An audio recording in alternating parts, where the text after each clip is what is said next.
I think that's probably a decision that comes from the Nobel Committee.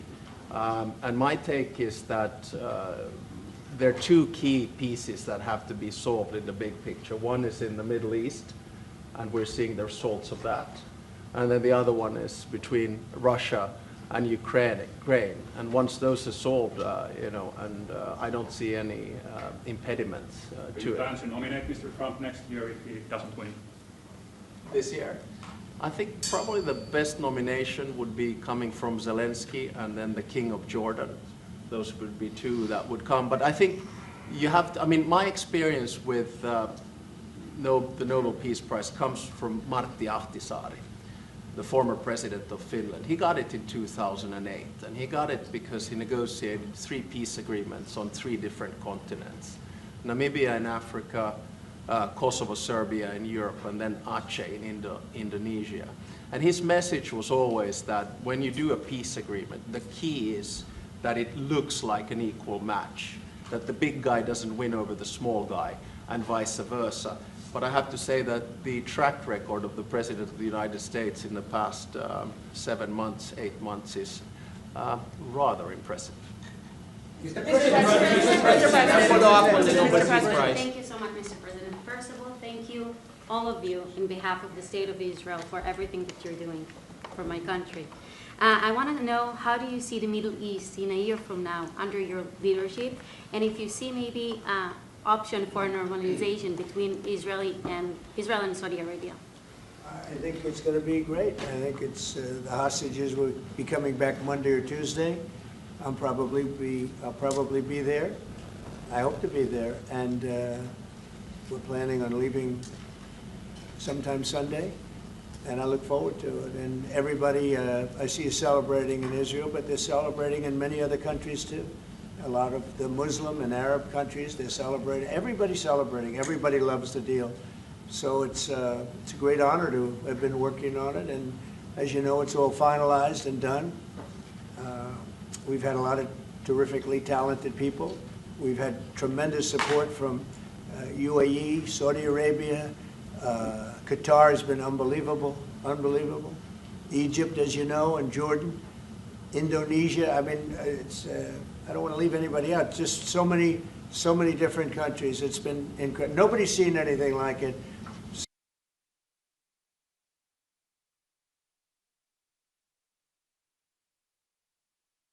The Nobel Peace Prize tomorrow. Well, I don't know. Look, I made 7 deals, and now it's 8.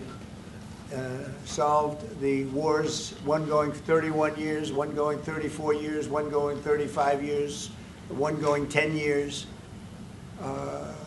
I made 7 deals. This would be number 8. The one I thought that I was going to make, and I think we will probably, is because it's a ridiculous war. It's a horrible, the worst since World War II. If you look at the people going, is Russia, Ukraine. I think we'll do that too. We've a lot of reasons for them to do it, and I think they'll be coming to the table pretty soon.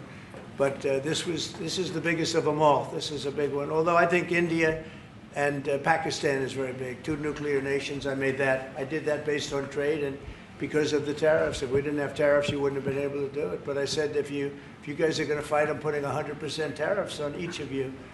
And they immediately stopped fighting. And that was going to go nuclear. You know, that was back and forth. So I know one thing. I don't know what they're going to do really, but I know this: that nobody in history has solved 8 wars in a period of 9 months, and I've stopped 8 wars, so that's never happened before. But they'll have to do what they do. Whatever they do is fine. I know this. I didn't do it for that. I did it because I saved a lot of lives, and that's the thing that bothers me so much about the Russia-Ukraine. 7,000 people are dying a week. Young soldiers. They're almost all soldiers of Ukraine and Russia. So in theory, it doesn't affect us, no, but it's a terrible thing. And we'll get that solved too. But nobody has ever done 8 wars. Nobody's done 8 wars in 30 years, let alone 9 months. Are you going to step up? Mr. President, Obama got it for way less. Are you going to step up the pressure for a Ukraine deal? Yeah, we are stepping up the pressure. We're stepping it up together. We're all stepping it up. NATO's been great. The leader of NATO, as you know, Mark, has been fantastic, I think. And he's a fantastic guy. and they are stepping it up. And we're selling a lot of weapons to NATO, and that's going, I guess, to Ukraine for the most part. That's up to them. But they're buying weapons from the U.S. We make the greatest weapons in the world. You buy our planes and a lot of our equipment. And you have a big force, actually. You have a tremendous force of equipment. So I think we'll get that one done too, yeah. President Obama got it for way less. I want to finish, maybe. Mr. President, I'm from Finland. Mr. President, I'm from Finland. Is he okay? Yeah. Am I okay? He's all right. I'm all right. Mr. You look President. great. Yeah, President. You are buying icebreakers from Finland. Yeah. But what if Russia and Vladimir Putin attacks Finland? Would you defend Finland? I would, yes, I would. They're a member of NATO. I would. They're great people, but I don't think that's going to happen. I don't think he's going to do that. Yeah. I think the chances of that are very, very small. But it's very interesting because you have a military relative to your size. You have a very powerful military, one of the best. Certainly, we will be there to help. Okay? Thank you. Okay, please. Mr. President, thank you. We have a big border, as our president said. How would you exactly defend Finland? And yeah, thank you. Say what? How would you defend Finland? Vigorously. Can I just add on that? We're very pleased with the fact that we have so much training going on with American soldiers right now, so they're getting experience from Arctic conditions, and we're integrating our militaries together, working not only through the DCA agreement, but other ways as well.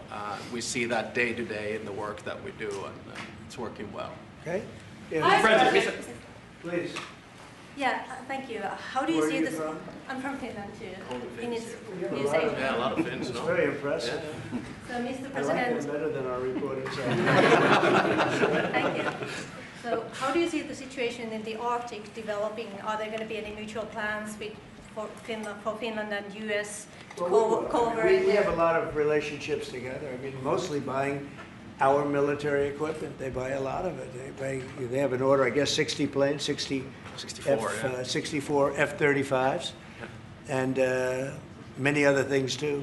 It's a big order. Big countries don't order that many planes. You know, it's 10 billion. You have a lot of aircraft, a lot of great military. We make the best military equipment. They buy a lot from us, so it's very good. We're going to work together very closely with Finland and with NATO. We have a very good relationship. As you know, I requested that they pay 5%, not 2%, and most people thought that was not going to happen, and it happened virtually unanimously. We had one laggard. It was Spain. Spain. You have to call them and find why are they a laggard, and they're doing well too. You know, the funny thing, because of a lot of the things we've done, they're doing fine. They have no excuse not to do this, but that's all right. Maybe you should throw them out of NATO, frankly. Please, go ahead. What are you planning to do with Tall that? gentleman, nice tall gentleman, go ahead with the yellow shirt. Thank you, Mr. President. I wanted to change gears just really quickly and ask you, you're going to Walter Reed tomorrow?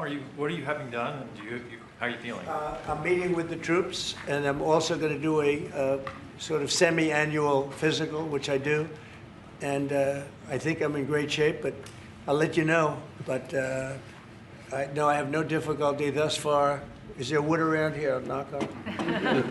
No difficulty. Physically, I feel very good. Mentally, I feel very good. You know, I did about 6-7 months ago. I do physicals. I like to, when I'm around, I like to check always early, always be early. It's a lesson for a lot of people. But I also did a cognitive exam, which is always very risky because if I didn't do well, you'd be the first to be blaring it. And I had a perfect score. And one of the doctors said he's almost never seen a perfect score. I had a perfect score. I got the highest score. And that made me feel good. When they asked, would I like to do one, I said, yeah. I said, did Obama do it? No. Did Bush do it? No. Did Biden do it? I definitely did. Biden wouldn't have gotten the first 3 questions right. No, Biden didn't do it. Biden should have done it. I'm actually a person that believes that if you're president, you should do a cognitive exam. But last time I took a cognitive exam, and it was a perfect score. The doctors announced it. And by the way, not the easiest test. The first few questions are pretty easy. Once you get into the middle, it gets a little trickier. And there aren't a lot of people in this room that would get every single question right, I can guarantee you. You're putting me in a difficult spot now. Next question. Mr. President, Trump got the Nobel Peace Prize for way less than you did, and President Obama got the Nobel Peace Prize for way less. He got a prize for doing nothing. Exactly. Obama got a prize. He didn't even know what he got. He got elected, and they gave it to Obama for doing absolutely nothing but destroying our country. No, he was not a good president. The worst president was Sleepy Joe Biden, but Obama was not a good president. Are you going to do something with the They Hezbollah? gave him a prize. How many months after he won the election, then they gave him the Peace Prize, right? It was right after he was elected. Are you going to take care of My election was a much more important election. Now that you're fixing the situation between Hamas and Israel, are you going to be taking care of the Hezbollah or the Lebanese armed forces to take care of We're looking it? at that, yeah, we'll be able to do that. That will be, it's a smaller part of the puzzle, but very important part. They have a great new ambassador that I appointed, Michelle, great new ambassador, so yeah, please. You said that the hostages will be released on Monday or Tuesday. What's your strict deadline? When do they have to get released? Well, And I do you think make it's going to sure be Monday or party- Tuesday. It's going to be around that time, yeah. They're working on it very hard. Tuesday at They're latest. in very diverse parts of the earth, okay? They're very, very diverse. Actually, it's, I think they're going to come through. I'd be surprised if they didn't. I think it'll happen. Mr. President. Thank you, sir. The 19th point of the 20-point plan said that in the future there could be conditions in which the Palestinians might eventually get a state. Under what conditions do you think the Palestinians could have their own state in the We'll look at it future? at the time. We're going to see how it all goes. And, you know, there's a point at which we may do something that would be a little bit different and may be very positive for everybody. But we'll be looking at that at the time. Mr. President. I think we'll get to that. I think we'll get to that period too. Yeah, please. Mr. President. Yeah, please, Glass. Thank you. Mr. President, the United States has previously said that that Europe would have to take more responsibility for its own security. Are you or the U.S. planning to withdraw some of the U.S. forces from the European soil? No, but we may move some around a little bit. I'd ask you that question, Pete. Go ahead. I think that's right, Mr. President. We're very much heartened by your leadership to get NATO to rise up to 5%, which means they can take primary responsibility for defense of the continent. But that doesn't mean America is abandoning NATO in Europe.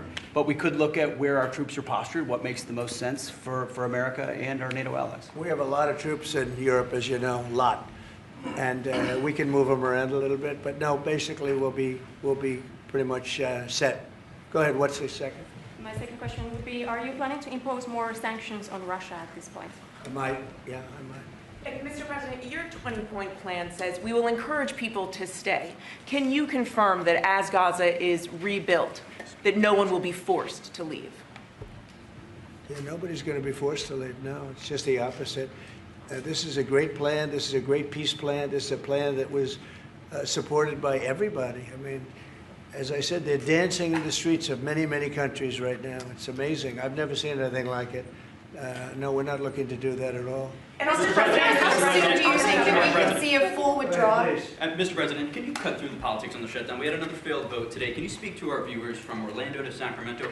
What's your message to some of these families tonight facing missed paychecks, potential layoffs, and missed benefits due to the shutdown? Yeah, I blame the Democrats. They ought to call their local Democrat representative, whether it's a senator or a congressman, and it's their fault. I mean, they admit it, it's their fault. They campaigned on the fact that they'd never shut down the country, but they want to shut it down. And, you know, we have the greatest economy. We're the hottest country in the world right now. I think you'd admit that. The hottest country. We went from a dead country a year ago to the hottest country in the world. So I think they probably don't like that. But we're doing great. I mean, we're doing great. I would say my message is call your local representative, congressman or senator, and tell them to get on the ball. The Democrats have caused this problem. Can I ask one more? Congressman Randy Fine. Thank you, Mr. President. Where are you from? I'm from Finland. It's so nice. Uh-oh, here we go. Here we go with a killer question. I would like to circle back to the icebreaker deal. So Finland and the US are strengthening their economic partnership through the deal. What other areas of cooperation with Finland do you see as possible at this moment? Good question. We're going to be talking about that in a little while. We're going into the next door room, commonly known as the cabinet room, beautiful room, and we're going to be discussing that. But we'll be doing other things. It's a wonderful country with wonderful people. We've had a long-term relationship, but it's never been as close as it is now. We'll be doing other things. Go ahead. We've been talking about a lot with the president, with two specific fields where I think Finland has strengths. One is quantum and quantum computing, and we know that that is basically what gives food for thought for artificial intelligence. That's very important. The second one is actually networks. And you know that there are two sort of safe and trustworthy Western networks right now. One of them is Nokia, and the other one is Ericsson. And actually 70% of all broadband in the United States is Nokia. So one of the things that we could work on together is creating the 6G space through networks. And we actually, Nokia has 7,000 people working here in the United States and an American CEO. Okay, anybody else? Mr. President. What is the international stabilization force that's going to deploy to Gaza? What is that going to look like? To be determined, really, I think there's going to be a large group of people determining what it will be, and a group of people funding it that are very rich countries are going to be funding it. People want to see this work. It's going to work. It's absolutely going to work. And it starts, it's already started. We've signed, as you know. Everybody's agreed. I think Monday is going to be a very big day, Monday, Tuesday, but it's going to be, depending on where you are, it's going to be a very big day. I think it's going to be a day of great celebration. I've never seen anything like it. The streets of so many countries right now, they're just roaring with love and with praise for the people that did this. And these are countries that did this. The whole world came together for this, even Iran. And I really thank them for it. Iran came out and said this is a good thing. This is a very good thing. So it was terrific. It's been a terrific experience for me. Thank you very much, everybody.